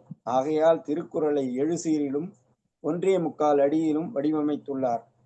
அப்பொழுதுதான் அது நீண்ட காலத்துக்கு நிலைத்து நிலை பெறும் என்றும் காலச்சூழலுக்கும் மனிதருக்கு நேரமில்லாது போகும் என்றும் கருதினார் போலும். அன்றைய பொறியியல் வடிவமைப்பாளராகவும் இன்றைய பொறியியலை நினைத்து மகிழ்ந்து போற்றுவோம். இன்றைய பொறியாளர் தினத்தில் நன்றி, வணக்கம். ஒரு துறை வழங்கினார் ஐயா. இவர் ஒரு பொறியாளர் தான். பொறியாளர் தினத்துல பொறியாளரை பத்தி விஸ்வேஸ்வரையா அப்படின்னு பேரு, மோட்சகுண்டம் விஸ்வேஸ்வரையான்னு பேரு. அவர் தான் இந்தியாவுடைய பொறியியல் வல்லுநராக கருதப்படுகிறாரு. இன்றைக்கு மைசூரில் இருக்கக்கூடிய கிருஷ்ணராஜ சாகர் என்ற அணையை கட்டியவர். பல கோட்பாடுகளை எல்லாம் பொறியியல் துறையில வகுத்து கொடுத்தவர். அந்த பொறியாளர் நாளிலே கவிஞர் சு. சண்முகம் கூட ஒரு பொறியாளர் தான். எனவே ஒரு பொறியாளர் இனியவை குரலை பற்றி பேசினார்கள். மிகச் சிறப்பாக இருந்தது. இயன்ற வரை பன்ருட்டியில இருக்கக்கூடிய அவருடைய நண்பர்கள் அத்தனை பேரையும் கொண்டு சேர்த்து விட்டார். அமுதன், சின்னசாமி என்று யார் அவருடைய நண்பர்கள் பேர் எல்லாம் கொண்டு வந்து இணைத்துக்கிட்டார். மகிழ்ச்சியாக இருந்தது. இடையிலே அந்த சிவனும் பார்வதியும் இறங்கி வந்த காட்சியை சொன்னார். ஆனா நீங்க பாத்தீங்கன்னா வள்ளுவர் சிவனையோ பார்வதியோ எங்கேயுமே சொல்லல. சிவனையோ பார்வதியையோ இல்ல விஷ்ணுவையோ பிரம்மாவையோ இவங்கெல்லாம் சொல்லல. ஏன் சொல்லுங்க? எந்த கதையிலையும் இந்த கடவுள்கள் இந்தியாவை தவிர வேற எந்த நாட்டிலேயே போய் இறங்குன்னா செய்தி இல்லை. அந்த கடவுளுக்கு இந்தியாவை தவிர ஆஸ்திரேலியாவோ ஆப்பிரிக்காவோ அமெரிக்காவோ ஐரோப்பாவோ இருக்கிற செய்தியே தெரியல. அதனால்தான் அவர் என்ன பண்ணாருன்னா, இதெல்லாம் உலகத்தை படைச்ச கடவுள் கிடையாது சொல்லிட்டு வேற ஏதோ ஒண்ணு இருக்குதுன்ற முடிவுக்கு பொதுவில் ஆதி பகவான் என்று சொல்லிட்டு போயிட்டார், அல்லது இறைன்னு சொல்லிட்டு போயிட்டார் வள்ளுவர். அந்த வள்ளுவரை விளக்குவதற்கு கூட இன்றைக்கு நமக்கு சிவனும் பார்வதியும் தேவைப்படுகிறார்கள். அழகான ஒரு சொன்னார். கவிதையில ஒரு பொறியியல் வைத்திருந்தார் வள்ளுவர். கவிதையில ஒரு பொறியியல் வைத்து எதை எப்படி சொன்னால் எவ்வளவு காலத்துக்கு நீட்டிக்கும் என்பதை தெரிந்து வைத்து 7 சொற்களிலே மனதில் பதியும் வகையிலே சொல்லிவிட்டு சென்று விட்டார். இது ஒரு பொறியியல் தான். இது ஒரு இன்ஜினியரிங் என்று சொல்லுவார். எல்லா துறையிலையும் ஒரு இன்ஜினியரிங் இருக்கு. அந்த இன்ஜினியரிங் இல்லைனாக்கா எந்த துறை நிற்காது. எந்தெந்த துறையெல்லாம் அவங்க செய்யற போது செயல்படுகிற போது அந்த இன்ஜினியரிங்கை சரியா அமைச்சுக்கிறாங்களோ, அந்த தன்மையை சரியா வைத்துக் கொள்கிறார்களோ, அந்த கட்டுமானத்தையாக வைத்துக் கொள்கிறார்களோ, அதுதான் நிலைத்திருக்கும் என்பதற்கு மிக அழகாக இவர் ஒரு பொறியியலாளர் என்பதாலோ, இன்றைக்கு பொறியியல் நாள் என்பதாலேயோ வள்ளுவர் ஒரு சரியான பொறியியலை கையில் எடுத்துக்கொண்டார். அது ஒரு காரணம் என்பதை அழகாக சுட்டிக்காட்டி, மற்றபடி இந்த இனியவை கூறல் பற்றி நிறைய செய்திகள் சொன்னார். இதே வள்ளுவர் சொல்றார், அதாவது சிறுமையை செய்யக்கூடிய எண்ணங்கள் இல்லாமல் ஒருவன் வாழ்வான் என்று சொன்னால் அவன் வாழ்கிற பொழுதும் சரி, அவன் மறைந்த பிறகும் சரி, எப்போதும் அவன் சிறப்புக்குரியவனாக கருதப்படுவான் என்ற ஒரு குறளை சொல்லி இருக்கிறார். சிறுமை இல்லாதவற்றை எண்ணுவதே இனிமையானது. இதுதான் வள்ளுவருடைய கருத்து. அதே மாதிரிதான் வள்ளுவர் அம்மையார் கூட தொடக்கத்தில் பேசுவார், அறம் தான் கடவுள். சரியான அறத்தை கடைபிடித்து வாழ்வதே ஒரு சரியான கடவுள் இறைநெறி வாழ்வு. இறைநெறி வாழ்வு என்பது அதுதான். இன்னைக்கெல்லாம் போய் எல்லா விதமான காலையில இருந்து மாலை வரலாம் ஊர்ல இருக்கிற அயோக்கியத்தனத்தெல்லாம் பண்ணிட்டு ஊரார் பணத்தை எல்லாம் கொள்ளையடிச்சுக்கிட்டு மாலையில போய் கடவுளை போய் கும்பிட்டு வர்றது இறைநெறி அல்ல. அது இறை வணக்கமும் அல்லாது இல்லையா? கடவுளுடைய வேண்டுகோள் என்பது நாம் எல்லோரும் நெறியான நேர்மையான வாழ்க்கையை வாழ வேண்டும் என்பதுதான். வள்ளுவர் அந்த குரலை வைத்திருந்தார். பெருமைக்கு உரித்தான எண்ணங்களை கொள்ளாமல் வாழ்வது இப்போது வாழ்கிற இந்த வாழ்க்கையிலேயும் நம்முடைய மரணத்துக்கு பிறகான ஒரு புகழ் வாழ்வுன்னு சொல்லுவாங்க, அதுக்கும் உறுதுணையாக நிற்கும் என்று ஒரு குரல் இருக்கிறது. சிறப்பான கற்கள் அப்புள்ளிகள் திரு சண்முகம் அல்ல. மிக்க மகிழ்ச்சி. தொடர்ந்து நன்றி. நன்றிங்க ஐயா. நன்றிங்க ஐயா. நன்றி ஐயா. குழல் ஓசையும் யாழ் ஓசையும் இனிது என்பர் தம் மக்கள் கொஞ்சம் மொழி கொஞ்சமும் கேளா நெஞ்சத்தினர். பெற்ற போது தாய் அடைவது வெறும் மகிழ்ச்சி. அக்குழந்தையை சான்றோர் அவையில் போற்றும் போது அடைவதே பெரும் மகிழ்ச்சி என்று மக்கட்பேறு அதிகாரங்களில் கூற அன்புடன் அழைக்கின்றேன் ஜோதி அம்மா அவர்களை. வாருங்கள் அம்மா. என ஈன்ற தாய்க்கும் தாய்மானவராம் தந்தைக்கும் முத்தமிழுக்கும் முதல் வணக்கம். ஐயன் திருவள்ளுவரையும் திருமிகு பாரதி சுடர் நீலகண்ட தமிழன் அப்பா அவர்களையும் சக கவி ஆளுமைகளையும் வணங்கி, ஒருங்கிணைப்பாளர் காயத்ரி அம்மா அவர்களையும் வணங்கி, திருக்குறளில் அதிகாரம் 7 மக்கட்பேறு என்ற பகுதியில் வாசிக்க உள்ளேன். மக்கட்பேறு. பெருமவற்றுள் யாமறிவது இல்லை, அறிவறிந்த மக்கட்பேறு அல்ல பிற. பெறுகின்ற செல்வங்களுள் அறிவுடைய மக்களை பெறுவதை காட்டிலும் சிறந்ததாக பிற எதையுமே நாம் கருதுவதில்லை என்று திருவள்ளுவர் அவர்கள் தெரிவித்துள்ளார். எழுபிறப்பும் தீயவை தீண்டா பழிப்பிறங்கா பண்புடை மக்கட்பெறின். மாசற்ற பண்பு நிரம்பிய மக்களை பெற்றவருக்கு 7 பிறவிகள் வரை தீவினை பயன்களாகிய துன்பங்கள் அணுகாது என்கின்றார். தம் பொருள் என்பதம் மக்கட் அவர் பொருள் தம் தம் வினையான் வரும். தம் பொருள் என்று போற்றுவதற்கு உரியவர் தம் மக்களேயாவார். ஏனெனில் அவர்கள் செய்யும் நற்காரியங்களின் பலன் தந்தையே வந்து சேரும். அமிழ்தினும் ஆற்ற இனிதே தம் மக்கள் சிறுகை அளாவிய கூழ். தம்முடைய மக்களின் சிறு கைகளால் அளாவ பெற்ற உணவு பெற்றோர்க்கு அமிழ்தினும் இனிமையானதாயிருக்கும். மக்கள் மெய்த்தீண்டல் உடற்கின்பம் மற்றும் அவர் சொற்கேட்டல் இன்பம் செவிக்கு. தம் மக்களின் உடம்பை தொடுதல் உடலுக்கு இன்பமாகும். அவர்களின் மழலை சொற்களை கேட்டல் செவிக்கு மிகுந்த இன்பமாகும் என்கின்றார். குழல் இனிது யாழ் இனிது என்பதம் மக்கள் மழலை சொல் கேளாதவர். தன்னுடைய மக்களின் மழலை சொல்லை கேட்டு இன்புறாதவரே குழலின் இசை இனிது யாழின் இசை இனிது என்றெல்லாம் கூறுவர். தந்தை மகற்காற்றும் நன்றி அவையத்து முந்தி இருப்ப செயல்.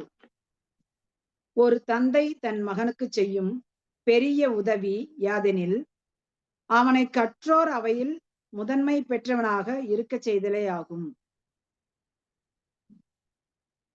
தம்மின் தம் மக்கள் அறிவுடைமை மாநிலத்து மண்ணுயிர்க்கு எல்லாம் இனிது.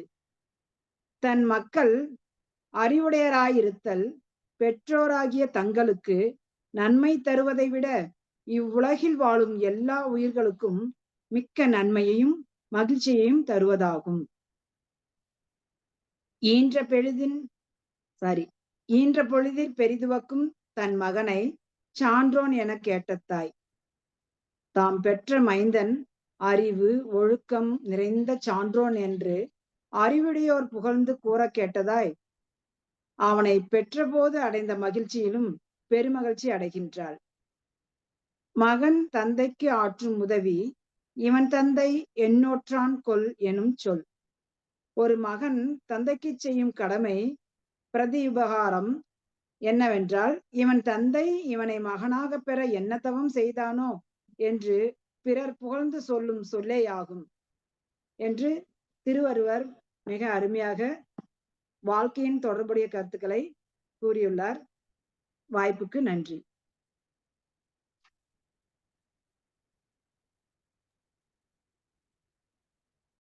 சிறப்புமா, சிறப்பு, வாழ்த்துக்கள்.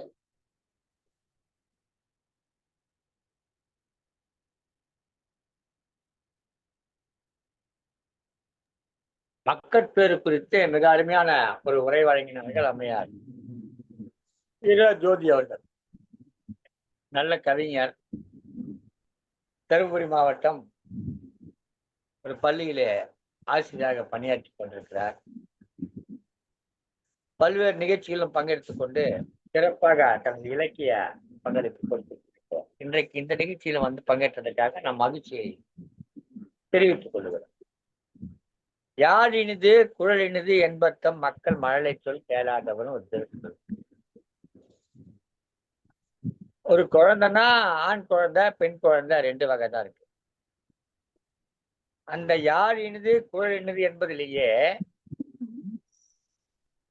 தம் மக்கள் மழலை சொல் கேளாதவர் மக்கள்னு சொல்றல அந்த ஆண் பெண் என்பதை குறிப்பிடும் வகையில யாழ் என்பது பெண்கள் மீட்டக்கூடிய ஒரு கருவி, குழல் என்பது ஆண்கள் வாசிக்கக்கூடிய ஒரு கருவி. அந்த இரண்டு கருவியை சொல்லி இரண்டு ஆண் பெண் என்ற இரண்டு பிள்ளைகளையும் அதிலே குறிப்பாக உணர்த்தியிருக்கிறார்கள். தம் மக்கள் மழலை சொல் கேளாதவர். தன்னுடைய குழந்தையோட இனிமையான அந்த குரலை கேட்டாங்கன்னா யாழ் பெருசு குழல் பெருசுன்னு சொல்ல மாட்டாங்க, அதை விட இதுதான் பெருசுன்னு சொல்லுவாங்கன்றதை மிக அழகாக சொல்லியிருக்கு. அதன் மூலமா இரண்டு ஆண் பெண் மகவுகளை பற்றி சொல்லி இன்னொரு திருக்குறளை எடுத்துக்கொண்டால்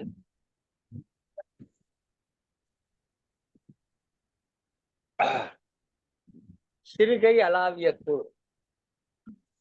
இந்த பெரியவங்க சாப்பிட்டுக்கிட்டு இருக்கிற போது அந்த குழந்தை தவழ்ந்து வரும்.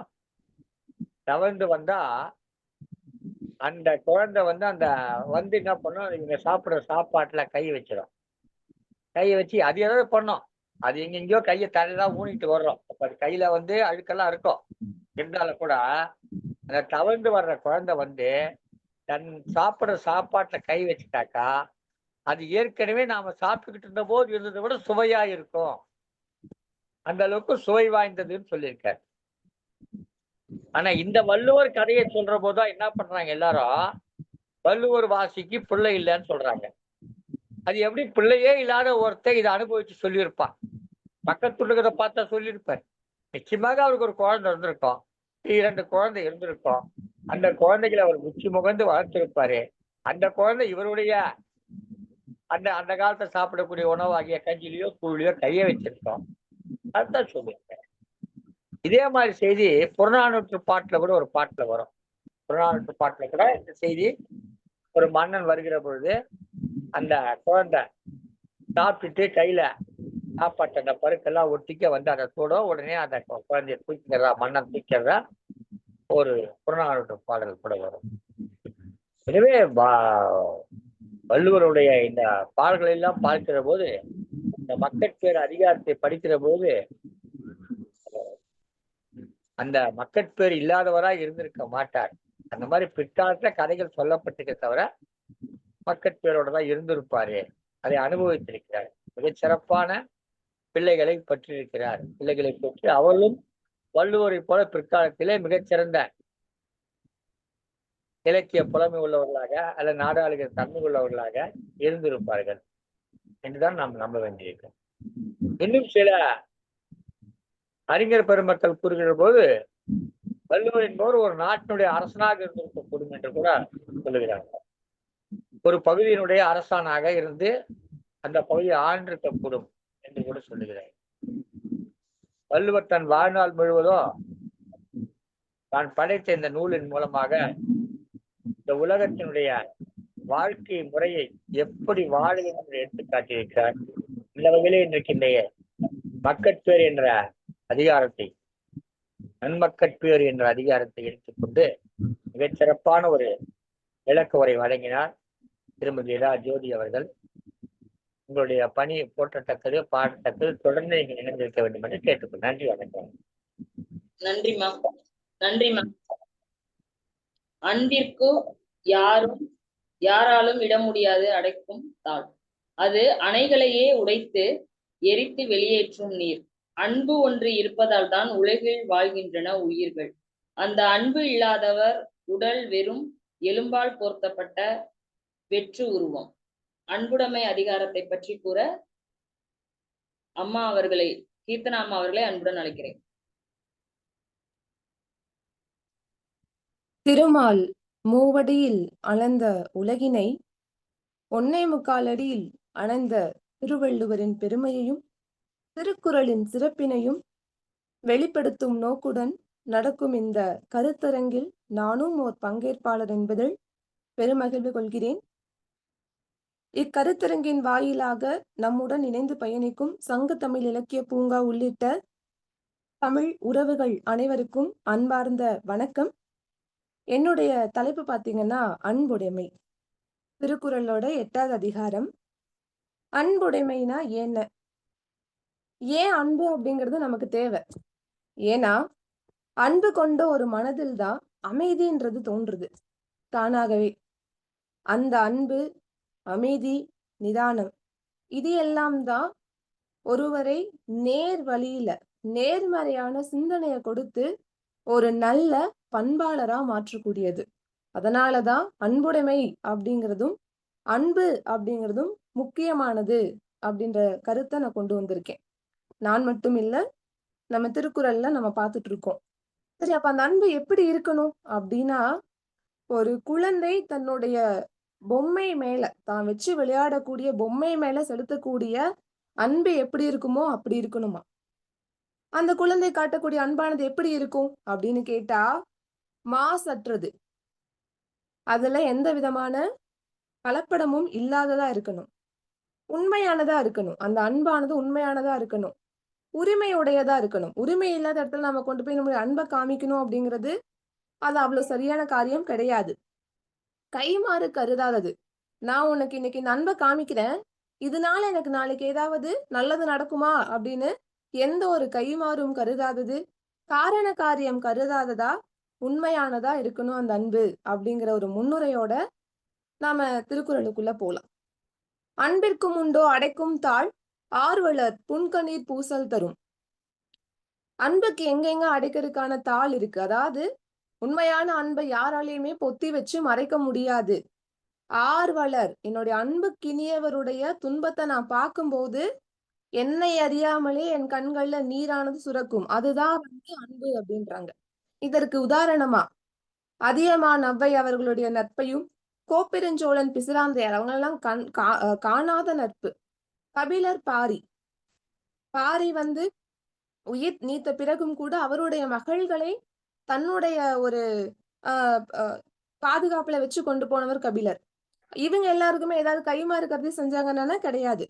அன்பு, அவர்களுக்கு மேல இருக்கக்கூடிய அன்பு அது கட்டுக்கடங்காம போனதுனால தன்னுடைய நட்பை அன்பு அதன் மூலமா வெளிப்படுத்துறாங்க. சரி, அந்த அன்புடையவர் எப்படி இருப்பாங்க அப்படின்னா, அன்புடையவர் என்பும் உரியர் பிறர்க்கு. தனக்கு தேவை, தனக்கு தான் எல்லாமே வேணும்னு சொல்லி அன்புடையவர் நினைக்க மாட்டாங்களாம். ஆனா அன்பில்லாதவங்க தான் தனக்குத்தான் எல்லாமே வேணும் அப்படின்னு சொல்லிட்டு ஒரு சுயநலமா இருப்பாங்களாம். அதாவது எப்படி, அன்னை தெரசாவோ இல்ல வள்ளலார் வாடிய பயிரை கண்ட போதெல்லாம் வாடினேன் அப்படின்னு சொல்லி தன்னுடைய அன்பை ஒரு வாடிய பயிர் மீது கூட காட்டின வள்ளலார் போல அன்புடையர் என்பும் உரியர் பிறருக்கு. தனக்குன்னு எதுவுமே வச்சுக்காத அனைத்தையுமே பிறருக்கு கொடுக்கக்கூடியவங்களா இருப்பாங்க ஒரு அன்புடையவர். ஏன் அந்த அன்பு அவ்வளவு முக்கியமானதா இருக்கு? அதுக்கு அடுத்து சொல்றாரு, அன்போடு இயைந்த வழக்கென்பது. நீங்க ஒரு செயலை செய்யும் போதோ இல்ல ஒரு உதவியை செய்யும் போதோ இல்ல உங்களோட சிந்தனையில அன்பு இருக்கும் போதோ அதுதான் என்னது, நம்முடைய அன்புடன் பொருந்தி வாழக்கூடிய வாழ்வுதான் நிலையானது, உண்மையானது. ஆருயிருக்கு என்போடு எங்க தொடர்பு. இந்த உடலுக்கும் உயிருக்கும் என்ன ஒரு தொடர்பு இருக்கோ அதுதான் வாழ்க்கைக்கும் அன்பிற்கும் இருக்கக்கூடியது. நீங்க அன்போடு வாழக்கூடிய வாழ்க்கை மட்டும்தான் உன்னதமானது. அதனாலதான் அன்புடன் வாழுங்க. அப்படி அன்போடு வாழும்போது அன்புடையர் என்ன பண்ண மாட்டாங்கன்னா தனக்கானதுன்னு சுயநலமா எதையுமே சிந்திக்க மாட்டாங்க. ஏன்னா ஒரு குடும்பம் அடுத்ததான் சொல்ல வராங்க. அன்பீனும் ஆர்வமுடைமை அதனீனும் நண்பென்னும் நாடா சிறப்பு. முதல்ல அன்புன்னு ஒண்ணு இருந்தா மட்டும்தான் பிறர் கூட பழகணும்ன்ற ஒரு எண்ணம் நமக்கு வரும். அதாவது இந்த இடத்துல நண்புங்கிறது ஒரு நட்பு அப்படிங்கிற ஒரு சூழலை குதிச்சு வருது. அந்த நட்புங்கிறதும் அன்புங்கிறதும் எங்கிருந்து தொடங்குதுன்னா தனி நபர்ல தொடங்கி ஒரு குடும்பம், சமூகம், சமுதாயம்ன்ற கட்டமைப்புக்குள்ள போகுது. அப்போ தனி மனிதன் கிட்ட முதல்ல ஒரு அன்புன்ற உணர்வு இருந்தா மட்டும்தான் அவர்களுக்குள்ளார கருணை, இரக்கம் இதெல்லாம் தோன்றி பிறருடன் பழக வேணும்ன்ற ஆர்வம் ஏற்பட்டு நட்புங்கிறது ஒன்று உருவாகும். ஏன்னா இப்ப குடும்பம் அப்படின்னு இருந்தா கூட அனைவரும் தனித்தனி தீவுகளாக இருக்கிறோம் அப்படின்ற ஒரு கருத்தாக்கம் உருவாகிட்டு இருக்கு. ஏன்னா நம்ம கையில என்ன இருக்குன்னா செல்லிடப்பேசின்ற ஒரு விஷயம் இருக்கு. முகமே தெரியாதவங்க கூட நட்பு கொள்றதுக்கு முகநூல். தொடர்பில் 500 பேர் இருப்பாங்க. ஆனா நமக்கு ஆத்திரத்துக்கு, அவசரத்துக்கு யாராவது ஒருத்தவங்க வருவாங்களா அப்படிங்கிறது ஒரு கேள்விக்குறிதான். அந்த மாதிரி ஒரு அன்புன்ற ஒரு ஒரு அடிப்படை தான் சமுதாயத்தை ஒண்ணா இயங்க வைக்குது அப்படிங்கிறது இந்த குறள் அவர் சொல்றார். அடுத்து நான் சரிப்பா நான் அன்புடையவங்களா இருந்துடுறேன், அன்போட வாழ்ந்துடுறேன், அதனால எனக்கு என்ன பயன் அப்படின்னு அடுத்த கேள்வி கேட்கிறோம். அன்புற்றமர்ந்த வழக்கென்ப வையகத்து இன்புற்றார் எய்தும் சிறப்பு. இந்த உலகத்துல வாழக்கூடியவங்கள்ல உண்மையா இன்பத்தோட வாழ்றவங்க யாருன்னா தன்னுடைய மனதில் அன்பு கொண்டு வாழக்கூடியவங்க தான் அப்படிங்கிறாங்க. இதற்கு நம்ம ஒரு உதாரணம்னு பார்த்தா அப்துல் கலாம் ஐயாவை எடுத்துக்கலாம். பல உதாரணங்கள் இருக்கு. அது இந்த ஒரு சிறு விடயம் மட்டும்தான். அப்துல் கலாம் ஐயா எத்தனையோ சாதனைகளை செய்திருக்காரு. மக்களின் ஜனாதிபதியா இருந்திருக்காரு. ஏவுகணை நாயகனா இருந்திருக்காரு. உலக நாடுகளை திரும்பி பார்த்த ஒரு மிகச்சிறந்த மனிதர். ஆனா உங்களுக்கு எது இவ்ளோ சாதனைகள்ல நீங்க விரும்பக்கூடிய சாதனை எதுன்னு கேட்கும்போது அவர் சொன்னது, நடக்க முடியாத குழந்தைகளுக்கு நான் 300 மில்லி கிராம்ல கார்பன் இலைகளால் ஆன அந்த ஒரு கருவியை நான் செய்து கொடுத்தேன். அதுதான். அந்த இடத்துல அவங்க தன்னுடைய வலியை மறந்து சிரிச்சாங்க. அந்த சிரிப்பு தான் எனக்கு இன்பத்தை கொடுத்துச்சு. அவர் இந்த யோசனை எங்கிருந்து வந்தது அப்படின்னா அந்த குழந்தைகள் மேல காமிச்ச இரக்கமும் அன்பும் தான் இப்படி ஒரு செயலா மாறி அதற்கான பலனை கொடுத்துச்சு. அடுத்து அறத்திற்கே அன்பு சார்பென்ப அறியார் மரத்திற்கும் அஃதே துணை. நான் அன்போட இருந்துட்டேன் அப்படின்னா அறத்தின் வழியில நடப்பேன், அமைதியா இருப்பேன், இரக்கத்தோட இருப்பேன், கருணையோட இருப்பேன், எல்லாமே சரி. ஆனா வீரத்துக்கும் அந்த அன்புதான் காரணம் அப்படின்றாங்க. இதற்கு வேற எதுவுமே இல்லை. ஒரு சாதாரண கோழியை எடுத்துக்கலாம். அந்த கோழி சாதாரண நாட்கள்ல பார்க்கும்போது அது பாட்டுக்கு இரையை பொறுக்கிட்டு தண்ணியை குடிச்சிட்டு அங்க இங்கேயும் சுத்திட்டு இருக்கும். ஆனா அதே கோழியானது அடை காத்து குஞ்சு பொரித்து அந்த குஞ்சுகளோட சுத்தும் போது தன்னை எதிர்த்து வரக்கூடிய பாம்பா இருக்கலாம், பருந்தா இருக்கலாம், எதுவா வேணாலும் இருக்கலாம், தன்னோட உயிரையும் துச்சமா மதிச்சு அது கூட என்ன பண்ணும் அப்படின்னா சண்டை போடும், எதிர்த்து போரிடும். இந்த ஒரு மரம், இந்த ஒரு வீரம் எங்கிருந்து வந்துச்சு? தன்னுடைய அந்த சிறு குஞ்சுகள் மேல கோழி வைத்திருக்கக்கூடிய அன்புதான். அப்போ அறத்திற்கு மட்டும் கிடையாது, வீரத்திற்கும் அன்புதான் அவசியமானது அப்படிங்கிறத சொல்றோம். அப்போ என்கிட்ட அன்பு இல்ல, அன்பு இல்லாத ஒருத்தர் நம்ம என்ன பண்ணலாம், எதுல சேர்க்கலாம் அப்படின்னா, என்பில் அதனை வெயில் போல காயுமே அன்பில் அதனை அறம். எழும்பில்லாத உயிர்கள், அது புழுவா இருக்கலாம், பூச்சியா இருக்கலாம், அது வெயில போட்டா என்ன ஆயிரும்? துடிதுடிச்சு இறந்து போயிரும். அது போலதான் மனதில அன்பில்லாதவர்களை அறமானது வருத்தும். எப்படி வெயில்ல போட்ட அந்த புழுவோ பூச்சியோ வெயிலால வருந்தி இறந்து போகுதோ அது போல அன்பே இல்லாதவங்களை அறம் வருத்தும். ஏன் அன்பு இல்லாதவங்களை அறம் வருத்தணும் ஒரு கேள்வி வருதுன்னா, என்கிட்ட அன்பு இல்லைன்ற இடத்துல அடிப்படை மனிதத்தன்மையை நான் இழந்துருவேன். கோபம், குரோதம், துரோகம், பகை இதெல்லாம் தான் எனக்குள்ள வரும். அப்ப நான் என்ன பண்ண ஆரம்பிப்பேன்? தெரிந்தோ தெரியாமலோ தீய செயல்களை செய்ய ஆரம்பிப்பேன். அப்போ முற்பகல் செய்வது பிற்பகல் விளையும். நான் தீமையை செய்யும் போது அது எனக்கு தீங்காதான் வந்து முடியும். அந்த அறமானது என்னை என்ன பண்ணிடும்? அன்பில்லாத என்னை வருத்த ஆரம்பிச்சிடும். அடுத்து சொல்றோம். இதுக்கு அதே விஷயத்தை தான் அவர் சொல்றாரு அடுத்து. அன்பகத்தில்லா உயிர் வாழ்க்கை வன்பார்கள் வற்றல் மறந்தொழில் தற்று. சரிப்பா, அப்படி அன்பில்லாத வாழக்கூடிய மனிதர்கள் எதை போன்றவர்கள் அப்படின்னா, பாலைவனத்துல துளிர்க்கக்கூடிய ஒரு மரம் போன்றவர்கள் அப்படின்றாங்க. பாலை நிலத்துடைய இயல்பு என்னன்னா, ரொம்ப வெப்பமானது, வறண்டது. அங்க ஒரு செடியோ கொடியோ மரமோ பூவோ மலரோ எதுவுமே இருக்காது. அது போலதான் அன்பில்லாதவர்களுடைய மனத்திலையும் நாம் முன்னர் சொன்னது போலவே எந்த ஒரு நல் சிந்தனைகளும் இல்லாம வறண்டு போயிருக்கும். அப்ப அவர்கள் எதற்கு ஒப்பானவர்கள் அப்படின்னா, வறண்ட பாலைவனத்துக்கு தான் ஒப்பானவர்கள். அங்க நல்ல செயல்கள் எதுவுமே நடக்காது. அவருடைய மனதுல எந்த ஒரு நல்ல செயலுமே நடக்காது அப்படிங்கறத நம்ம புரிஞ்சுக்கிறோம். அடுத்து வருது, புறத்துறுப்பெல்லாம் எவன் செய்யும் யாக்கை அகத்துறுப்பு அன்பில்லவருக்கு. ஆனா அதை விடுங்க. அடுத்து அன்பில்லாதவங்க எப்படிப்பட்டவங்கன்னா, புறத்துறுப்பு எல்லாம் எவன் செய்யும். உங்களுக்கு புறத்தில் இருக்கக்கூடிய கண்ணு, காது, மூக்கு, கை, காலு இது மட்டும் இல்ல.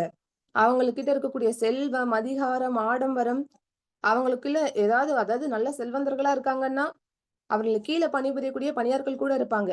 ஆனா இதெல்லாம் எவன் செய்யும்? என்ன நடக்கும்? உன்னுடைய மனதுல அன்பில்ல அப்படின்னா, புறத்துறுப்பில் நமக்கு வெளியே இருக்கிற எந்த ஒரு பொருள்களுக்குமோ இல்ல உயிர்களுக்குமோ உறவுகளுக்குமோ எந்த ஒரு பிரயோஜனமும் கிடையாது, பயனும் கிடையாது அப்படின்றாங்க. அதாவது என்னோட செல்வத்தை வச்சு நான் 4 பணியாட்கள் அமர்த்திடலாம். ஆனா அவர்கள் மனம் உவந்து அந்த செயல்களை செய்வாங்களான்னா கிடையாது. ஆனா அதுவே அன்போடு நாம அந்த செயலை ஒருத்தங்களை அணுகும் போது அவங்களும் என்ன பண்ணுவாங்க? அன்போடு நம்ம பார்ப்பார்கள். அப்போ ஒருத்தங்களுக்கு உள் அன்பு இல்லாம உன்கிட்ட இடம் இருந்தாலும் சரி, பொருள் இருந்தாலும் சரி, ஏவலாட்கள் இருந்தாலும் சரி, அகத்துல அன்பு இல்லாதவர்களுக்கு அதெல்லாம் என்ன பண்ண போகுது? எதுவுமே பண்ணாதுன்றாங்க. அன்பின் வலியது இறுதியா நான் என்னதான் சொல்ல வரேன்? அன்பின் வலியது உயிர்நிலை அஃதில்லாருக்கு என்புதோல் போர்த்த உடம்பு. ஒரு உயிர் நிலைத்திருக்கு அப்படின்னா அதற்கு ஒரே வழி, நீ அன்போடு வாழ்ந்ததா இருக்கணும். ஏன்னா அன்போடு நீங்க வாழ்ந்து முடிக்கும் போதுதான் ஒரு வாழ்ந்த வாழ்க்கை ஒரு இறப்புக்கு பின்னர் தான் தெரியும்.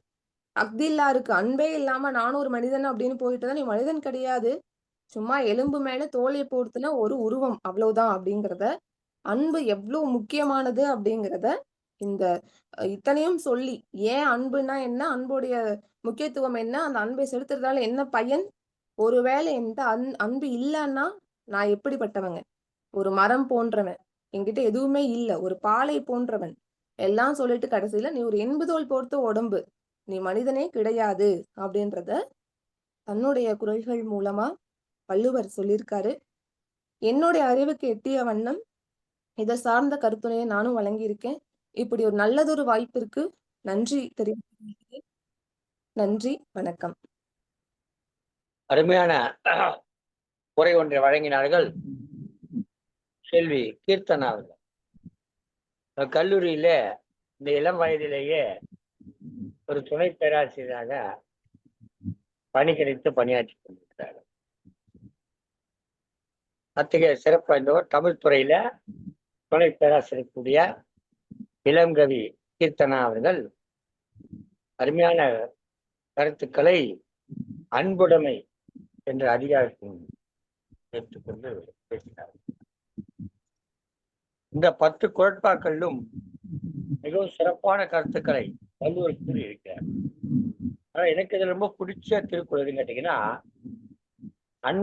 அன்பிலார் எல்லாம் தமக்குரியர், அன்பிலார் எல்லாம் தமக்குரியர். அவங்க கிட்ட ஒன்னே ஒண்ணு கிடையாது, அன்புதான் கிடையாது. அன்பு இல்லைன்னா போதும், எல்லாம் அவங்களுக்கு இருக்கும், அவங்களுக்கு நினைப்பாங்க, எல்லாமே அவங்களுக்கு நினைப்பாங்க. அன்பு இல்லைன்னா அவங்க எல்லாமே தனதுன்னு நினைப்பாங்க. அன்புடையார் என்பும் உரியர் பிறருக்கு. அன்பு உள்ளவங்க தங்களுடைய எலும்பு கூட தனது இல்லைன்னு நினைப்பாங்க, அடுத்தவங்களுக்கு நினைப்பாங்க. பாருங்க, இந்த அன்பு இருந்தாக்கா எல்லாமே மற்றவங்களுக்கு சேரும், அன்பு இல்லைனாக்கா எல்லாமே தமதுன்னு நினைப்பாங்க. இந்த மாதிரி ஒரு திருக்குறள் ரொம்ப அழகான அந்த முரண் செய்திகளை சொல்லி அந்த திருக்குறளை அழகாக வள்ளுவர் சொல்லி. சைவத்துல ஒரு செய்தி ஒண்ணு படிச்சேன். ஒரு பேரு கிறிஸ்டினான்னு பேரு. அவர் என்னமோ ஒரு இந்த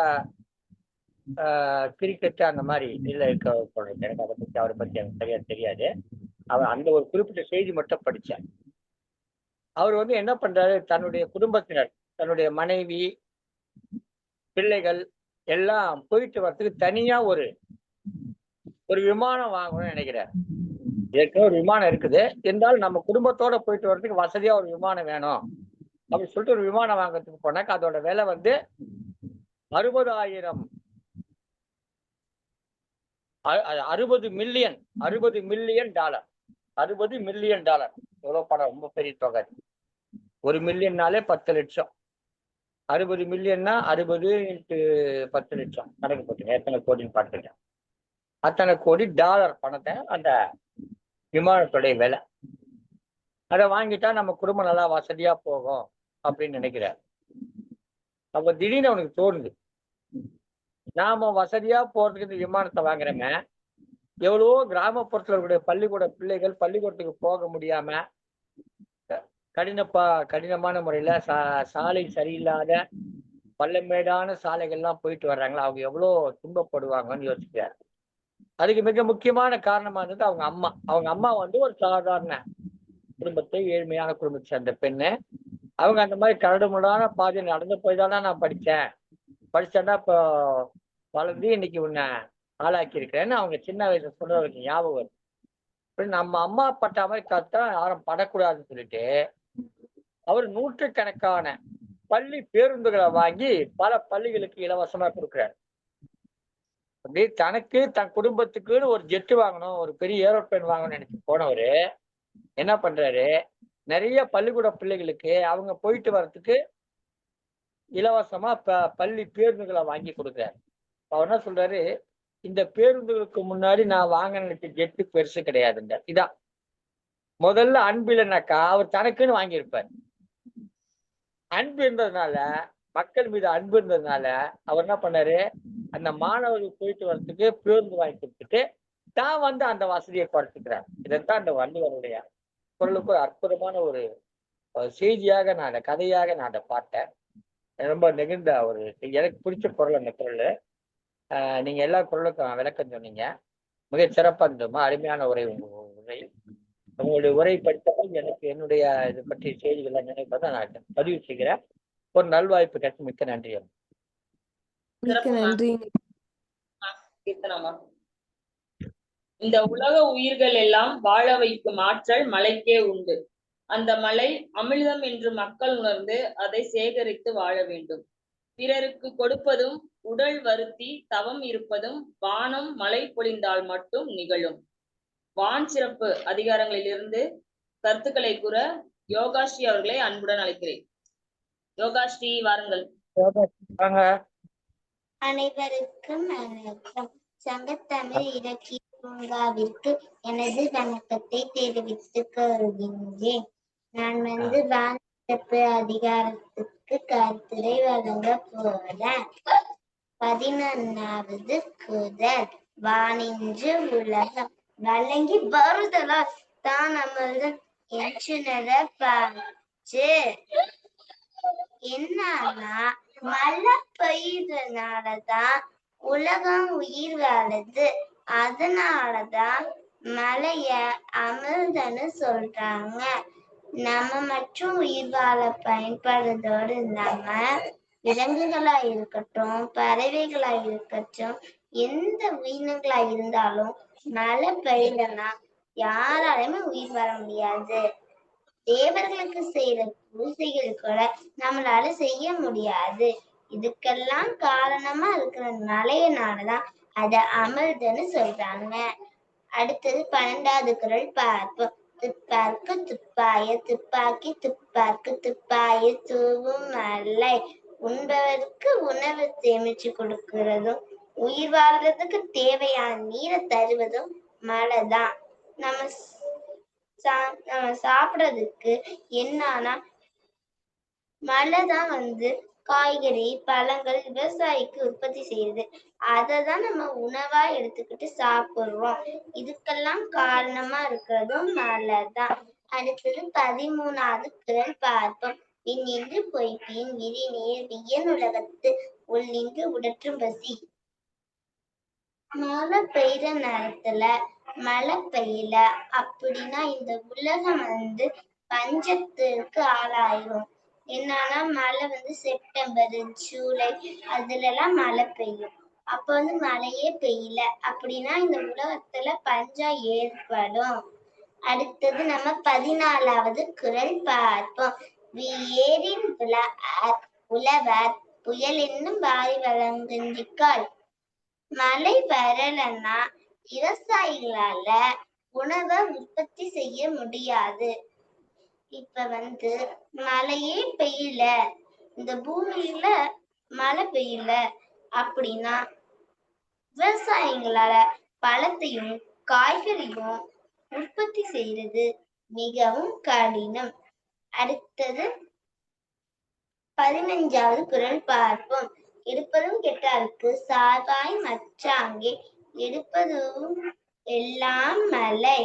இந்த குறளோட பொருள் என்னன்னா, இப்ப நம்மளுக்கு தேவையான பொருளை கொடுக்கறதும் மழைதான். மழை பெய்யலன்னா மக்கள் துன்பத்துக்கு ஆளாயிடுவாங்க. மழை பெஞ்சிச்சுன்னா மனிதர்கள் இன்பத்துக்கு ஆளாகிடுவாங்க. மழை இல்லைன்னா மனிதர்கள் இல்ல. அதை இந்த குறள் உணர்த்துகிறது. அடுத்தது நம்ம 16வது குறள் பார்ப்போம்.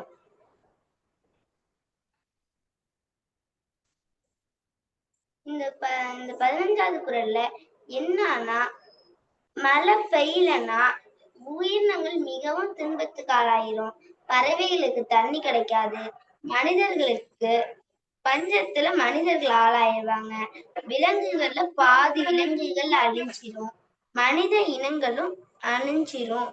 இதுக்கெல்லாம் பெய்யலன்னா மனித இனங்கள் அழிஞ்சிரும் என்பதை உணர்த்துறதும் மழைதான். அடுத்தது 17வது குறள் பார்ப்போம்.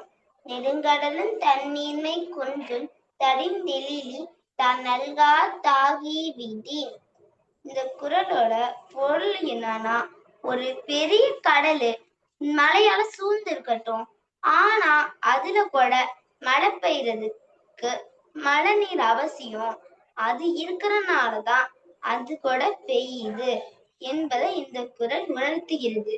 இப்ப ஒரு பெரிய கடல் இருக்கும், அது பார்க்க அவ்வளவு பெருசா இருக்கும். மேகம் கடலில் இருந்து திரைக்கொண்டு வருகிறது. மேகத்திலிருந்து தண்ணி கிடைக்கிறதுனாலதான் அந்த கடல் வளம் பார்க்கிறதுக்கு பெருசா இருக்கு. அதனாலதான் கடல்ல சிறப்பா சொல்றாங்க.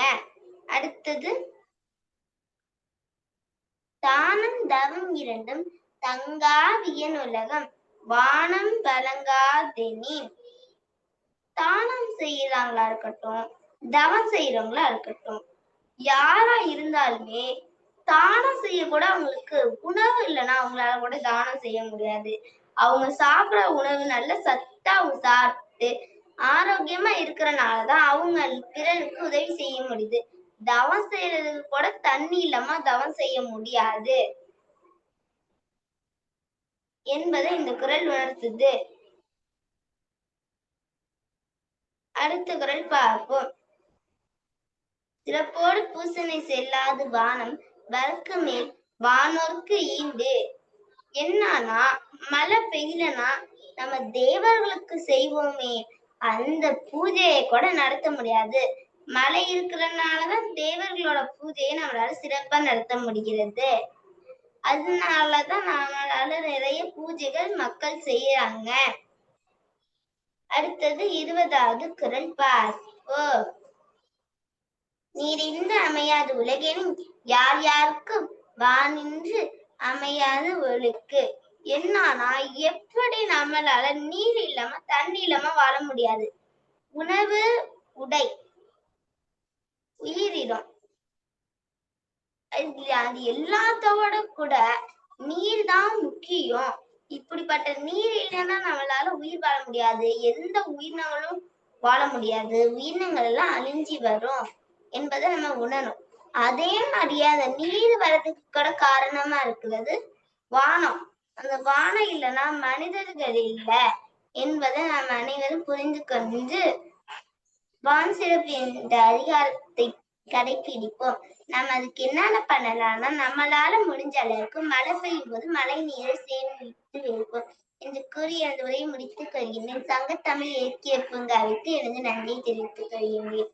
நன்றி அம்மா, நன்றி ஐயா. மகிழ்ச்சி மகிழ்ச்சி மகிழ்ச்சி. அருமையா பேசுனீங்க. ஒரு பள்ளி மாணவியா இருந்தாலும் கூட அந்த திருக்குறளுடைய ஒரு அதிகாரம் முழுமையா எடுத்துட்டு அது ரொம்ப பொறுமையா நிதானமா ஒரு கொஞ்சம் கூட பதற்றம் இல்லாம அந்த 10 குறட்பாக்களை நினைவில் வச்சுக்கிட்டு அந்த குறட்பாக்களை சொல்லி அதற்கான விளக்கங்களையும் மனசில் நிறுத்தி வச்சுக்கிட்டு அழகா சொன்னீங்க. பாராட்டு பாராட்டு. வாழ்த்துக்களமா, வாழ்த்துக்கள். நல்ல பெரிய அளவுக்கு நீங்க வரணும்னு வாழ்த்துறோம். இந்த அதிகாரத்தை எடுத்துட்டோம்னா இந்த திருக்குறள் பல இயல்புலா பிரிச்சிருக்காங்க. அதுல பாயிரம்னு முதல்ல ஒரு 4 அதிகாரங்களை பிரிச்சிருக்காங்க. இந்த 4 அதிகாரத்துல கடவுள் வாழ்த்து, வான் சிறப்பு, அதுக்கு அடுத்தபடியா நீத்தார் பெருமை, அதுக்கு அடுத்து அரண் வாழ்த்து. எனவே வள்ளுவர் இந்த 4ஐயும் முதல் கட்டமாக வைத்திருக்க காரணமே இந்த உலகத்துல 4 வணங்கத்தக்கது எதுன்னு கேட்டாக்கா அறம், நீத்தார் பெருமை, வான் சிறப்பு, அதுக்கு அடுத்தாக கடவுள் வாழ்த்து. இப்படி 4ஐயும் அமைச்சு வச்சிருக்கு. அதை இரண்டாவதாக வைத்திருக்கிறது மழை, வானம், வான் மழை. அதை பற்றி வைத்து அதுல அந்த நிறைவு குரல் அழகான ஒரு விடயத்தை சொல்லிட்டு போயிருக்க. நீரின்றி அமையாது உலகம், யார் யாருக்கும் வானின்றி அமையாது. அதாவது நீரின்றி அமையாது உலகம் சொல்றதுல இந்த உலகத்துல இருக்கக்கூடிய எல்லா உயிரினங்களுக்கும் மரம், செடி, கொடி, ஓடுவன, நடப்பன, பரப்பன, ஊர்வன, அதோட மனிதர்கள், எல்லா உயிரினங்களுக்கும் நீர் இல்லாம இந்த உலகம், இந்த எல்லா உயிரினங்களுக்கும் இந்த உலகம் நீர் இல்லாம அமையாது அப்படின்னு சொல்றாரு. அடுத்ததான் அவனு சொல்றாரு, யார் யாருக்கும் வானின்றி அமையாது ஒழுக்கு. அது பொதுவா தண்ணிய பத்தி சொல்றாரு. அடுத்ததா வர்ற போது வான் மழை பொழியவில்லை என்று சொன்னால் இந்த மனித சமூகம், இந்த உலகம் சொல்லல, மனித சமூகம் அதற்குன்னு சில ஒழுக்கங்களை வைத்திருக்க. அந்த ஒழுக்கங்கள் எல்லாம் தவறிவிடும். மொழி தானம் தவம் ரெண்டும் தங்காவியன் உலகம். அந்த ஒழுக்கம் தவறி அந்த ஒரு நிறைவான வாழ்க்கை, அறமான வாழ்க்கை என்பது தவறிவிடும். அறத்திற்கு அப்பாற்பட்ட அறமற்ற நல்லறமற்ற அல்லற பாதையிலே இந்த மனித சமூகம் சென்று விடும் என்பதைத்தான் இந்த திருக்குறள் மூலமாக மிக அழகாக வானின்று யார் யாருக்கும் வானின்று அமையாது ஒழுக்கு என்று ஒழுக்கை சொல்லுகிறார். ஒழுக்கம், ஒழுக்கம் தான் நம்முடைய. இப்போ நீங்க தான் மனிதர்கள் அப்படி சொன்னா எதை வைத்து மனிதர்கள் சொல்றோம்? விலங்குகள் நாம் எந்த வகையில பிரிந்திருக்கோம், அந்த ஒழுக்கு தான், அந்த ஒழுக்கம் தான். அந்த ஒழுக்கம் இல்லாவிட்டால் நாம் மனிதர்கள் கிடையாது, நாமளும் மிருகங்கள். நமக்குள்ள சில நியதிகளை, வரைமுறைகளை வைத்துக் கொண்டிருக்கோம். அது வேண்டுமானால் காலத்துக்கு காலம் மாறுபடலாம். ஆனால் மாறுபட்டாலும் கூட அந்த ஒழுக்கங்களை, அந்த நெறிகளை நாம் கடைபிடிக்க வேண்டும் என்று நமக்கு வகுத்து கொடுத்தாதான் நூலோர் தொகுத்தவற்றை எல்லாம் தனி சொல்றாரு இல்லையா? அந்த நூலோர் தொகுத்து கொடுத்துருக்கா. வகுத்தான் வகையெல்லாம் அந்த இடத்துல தான் சொல்றாரு. வகுத்தான் வகுத்த வகையில் நூலோர் தொகுத்தவற்றை எல்லாம் தலையிலையோ என்ன சொல்றாருன்னா, இந்த அற வாழ்வு இப்படித்தான் வாழ வேண்டும் என்ற அறம் இருக்குது, அந்த அறத்தின்படி வாழ வேண்டும் என்பதுதான் மிக அழகாக சொல்லி அந்த அறம் தவறாமல் வாழ வேண்டும் என்று சொன்னால் அதற்கு மழை என்பது மிக முக்கியம். வான் தரக்கூடிய மழை என்பது மிக முக்கியம் என்று அழகாக இந்த திருக்குறள் மூலமாக இந்த அளவில் இன்றைக்கு இதுவரை சிறப்புகளெல்லாம் நாம் தொடர்ந்து இந்த நிகழ்ச்சியில் பூங்கா பன்னாட்டு ஊடகங்களோடு இணைந்து நடத்தும் சிறப்பாக தொடர் நிகழ்வில் திருக்குறள் கருத்தரங்கத்தில் பங்கேற்ற ஐயா நீலகண்டன் தமிழன் ஐயா அவர்களுக்கு என்னுடைய நன்றிகள். தாரகை அம்மா அவர்களுக்கும், சண்முகம் ஐயா அவர்களுக்கும், ஜோதி அம்மா அவர்களுக்கும், கீர்த்தனா அம்மா அவர்களுக்கும், யோகாஸ்ரீ அவர்களுக்கும் சிறப்பாக கருத்துரை வழங்கினார்கள். யாவருக்கும் என்னுடைய மனமார்ந்த நன்றிகள். நன்றிங்க ஐயா. நன்றி. எனக்கு வாய்ப்பு கொடுத்ததுக்கு ரொம்ப நன்றிங்க ஐயா. எனக்கு வாய்ப்பு கொடுத்ததுக்கு மிக மிக நன்றிங்க. அருமையான ஒரு கருத்தரங்கம். திருக்குறள் தொடர்பான கருத்துக்களை எல்லாம் வழங்கியிருக்கிறீர்கள். உங்களுக்கெல்லாம் இந்த நிகழ்ச்சியில் பங்கேற்று சிறப்பித்த அத்தனை பேருக்கும் என்னுடைய மனமார்ந்த மகிழ்ச்சிகளையும் வாழ்த்துக்களை தெரிவித்துக் கொள்கிறேன். இன்றைக்கு சில அதிகாரங்களுக்கு வழங்கியிருக்கிறீர்கள். மிகுதியுள்ள அதிகாரங்களுக்கு இன்னும் பலரும் கலந்து கொண்டு இந்த நிகழ்ச்சியில பங்கேற்று உங்களுடைய கருத்துரையை வழங்க வேண்டும் என்று கேட்டுக்கொண்டு, தொடரும் இந்த நிகழ்ச்சியில் தொடர்ந்து நீங்கள் ஆதரவளிக்க வேண்டும், தொடர்ந்து நீங்கள் எல்லாம் பங்கேற்க வேண்டும் என்று கேட்டுக்கொள்கிறேன். நீங்களும் இந்த நிகழ்ச்சியில் பங்கேற்க விரும்பினால் நீங்கள் தொடர்பு கொள்ள வேண்டிய தொலைபேசி எண் +91 740 15 741 0 என்ற எண்ணிலே தொடர்பு கொள்ளுங்கள். தொடர்பு கொண்டு உலகத்தில் எந்த மூலையில் இருந்தாலும் நீங்கள் இந்த குவியம் வழியாக பங்கேற்று குவளையம் போற்றும் திருக்குறளை உங்களுடைய கருத்து மழையால் நனைக்க வேண்டும் என்று கேட்டுக்கொள்கிறேன். மிகச் சிறப்பாக கருத்துரை வழங்கிய அனைவருக்கும் நன்றி தெரிவித்துக் கொண்டு, இந்த நிகழ்ச்சியை வடிவாக்கி கொடுத்த திருமதி மா காயத்ரி அவர்கள் அவினாசியில் இணைந்து இந்த நிகழ்ச்சி சிறப்பித்திருக்கிறார்கள். தொடர்ந்து நிகழ்ச்சிகளை சிறப்பிக்க இருக்கிறார்கள். வாரந்தோறும் திங்கட்கிழமை அன்று இந்த நிகழ்ச்சி தொடர்ந்து நடைபெறும் என்று கூறி, இந்த நிகழ்ச்சியில் பங்கேற்க நீங்களும் முன்வாருங்கள் என்று கேட்டுக்கொண்டு இந்த நிகழ்ச்சி இந்த அளவிலே நிறைவு செய்கிறோம். மீண்டும் மீண்டும் சந்திப்போம். திருக்குறளை பற்றி நாம் பேசுவோம். நன்றி, வணக்கம். நன்றி.